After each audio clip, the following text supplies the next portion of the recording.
Placé sous le thème croissance économique compétitive, souveraineté et emploi durable au Sénégal, la 8e édition des Assises de l'entreprise a rassemblé à Dakar un large éventail d'acteurs économiques et institutionnels. Chefs d'entreprise, décideurs publics, partenaires techniques et financiers, experts nationaux et internationaux, tous réunis autour d'une même ambition, façonner l'avenir économique du Sénégal. La croissance plus, économie compétitive, souveraineté et emploi durable, c'est le thème central de la présente édition de nos assises. Ce thème central de la présente édition traduit l'engagement républicain de l'entreprise pour l'atteinte des objectifs du plan de redressement économique et social 2025-2029 et de l'agenda national de transformation Sénégal 2050. Notre État fait face à des urgences et priorités économiques, budgétaires et sociales.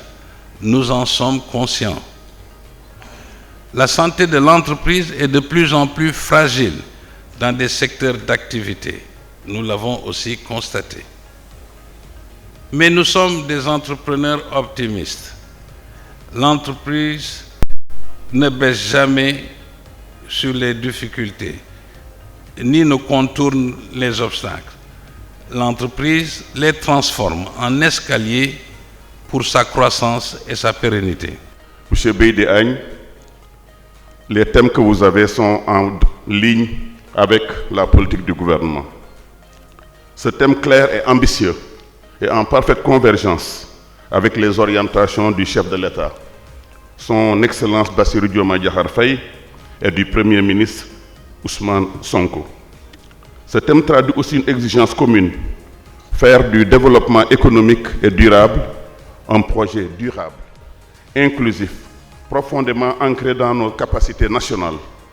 C'est tout le sens de l'appel des nouvelles autorités de notre gouvernement donc à l'endroit des populations et du secteur privé que vous êtes, pour bâtir une économie endogène, compétitive, résiliente et durable, avec comme objectif primordial de promouvoir la souveraineté économique, mais tout en ouvrant le pays aux investissements étrangers.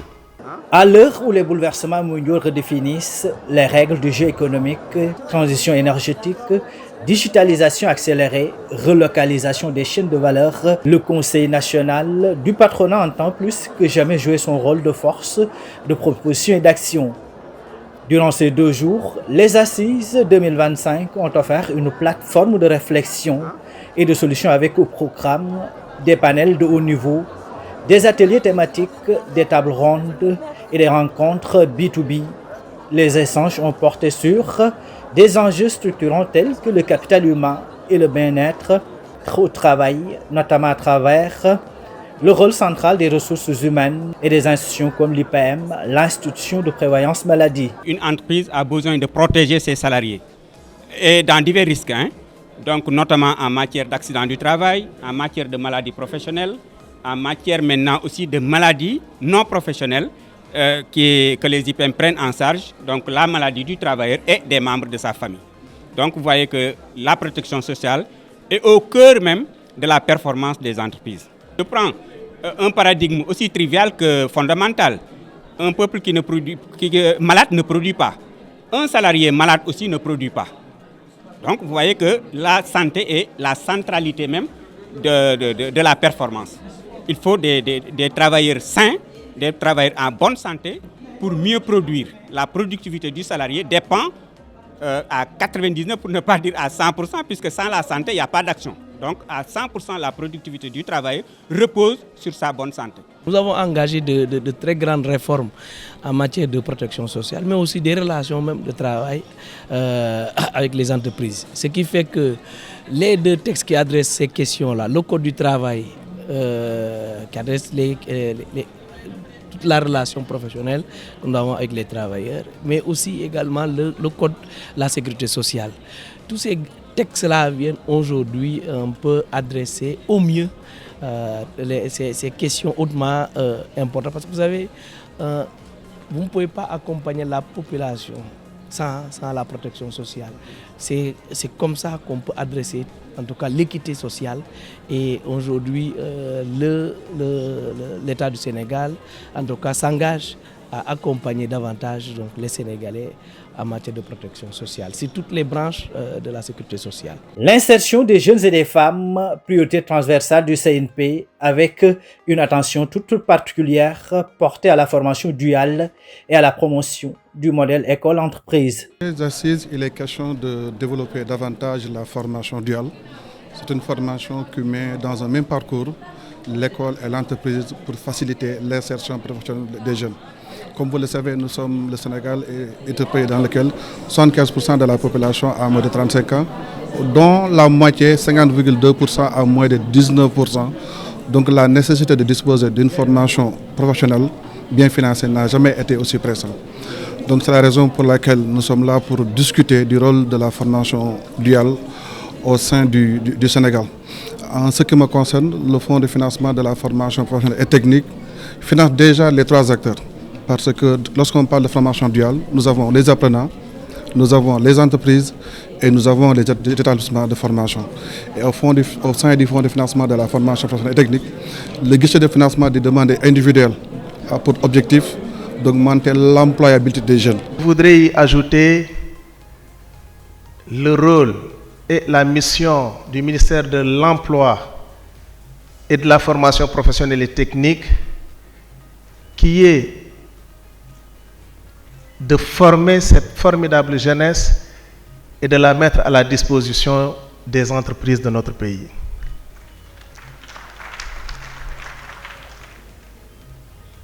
C'est tout simplement parce que nous connaissons le rôle que jouent les entreprises dans un pays que le gouvernement du Sénégal se fixe comme obligation d'améliorer l'environnement économique de notre pays pour le rendre plus attractif. Oui, M. Agne, vous l'aviez dit lors de FI Sénégal, que notre pays est particulièrement attractif. Nous avons non seulement un pays bien placé dans le monde, nous avons des ressources naturelles, mais nous avons un pays particulièrement stable et ceci constitue un capital incommensurable. Et vous l'avez très bien compris, messieurs les chefs d'entreprise, voilà pourquoi vous jouez le rôle que vous êtes en train de jouer dans notre économie. Après une première édition remarquée, le Forum Innov BAT Expo a fait son comeback lors des Assises 2025 avec pour thème Sénégal 2050, construire un secteur souverain, ciment de la transformation socio-économique. Cette deuxième édition a mis l'accent sur l'urgence de repenser les modèles de construction et d'infrastructure. Les acteurs du secteur ont été appelés à innover, à investir localement, renforcer les capacités humaines et miser sur une industrialisation durable et inclusive pour faire du BTP un levier de souveraineté économique nationale. Le thème de cette deuxième édition du Forum Innov BAT, Sénégal 2050, BTP, construire un secteur souverain, ciment de la transformation socio-économique, illustre bien en suffisance le rôle catalyseur de la transformation économique et de l'impact social sur nos populations. Il est en réalité ce socle sur lequel repose toute notre économie, en ce sens qu'il vient en soutien à l'ensemble des secteurs productifs tels que le tourisme, le transport, l'agriculture, l'industrie, les mines, l'énergie, pour ne citer que cela.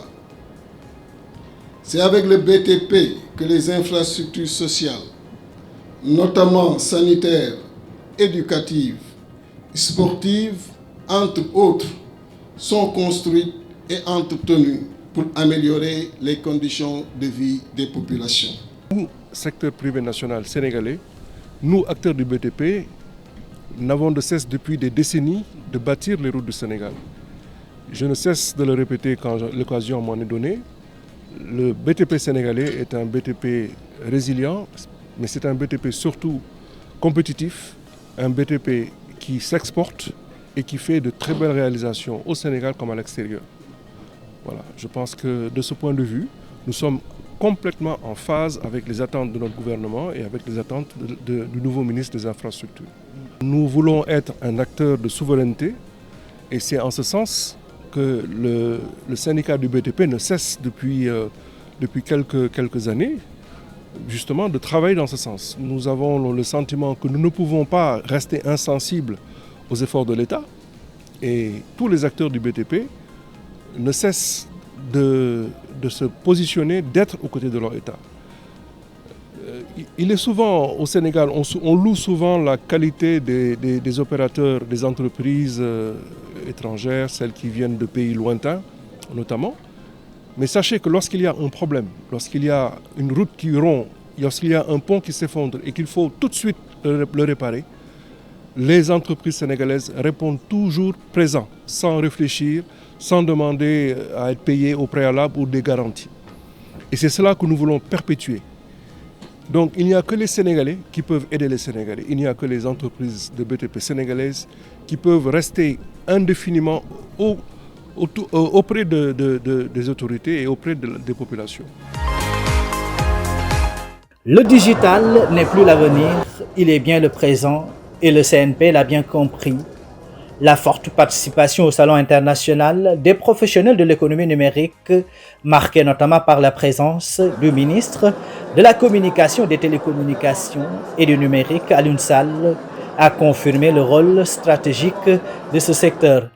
Start-up, entreprises tech, investisseurs, institutions de régulation, fintech, e-commerce, intelligence artificielle, cybersécurité cloud, tout l'écosystème numérique s'est retrouvé à Dakar pour échanger, exposer, créer des synergies et bâtir ensemble l'économie digitale africaine de demain. À travers ces assises, le Conseil national du patronat réaffirme sa volonté de co-construire avec l'État du Sénégal un modèle de croissance inclusive et durable porté par un secteur privé robuste, souverain et résolument tourné vers l'avenir. Des recommandations stratégiques ont été formulées et partagées par les autorités publiques pour enrichir les politiques économiques nationales. Les assises du CNP, c'est bien plus qu'un rendez-vous annuel. C'est un moment clé pour tracer ensemble les contours de l'économie sénégalaise de demain.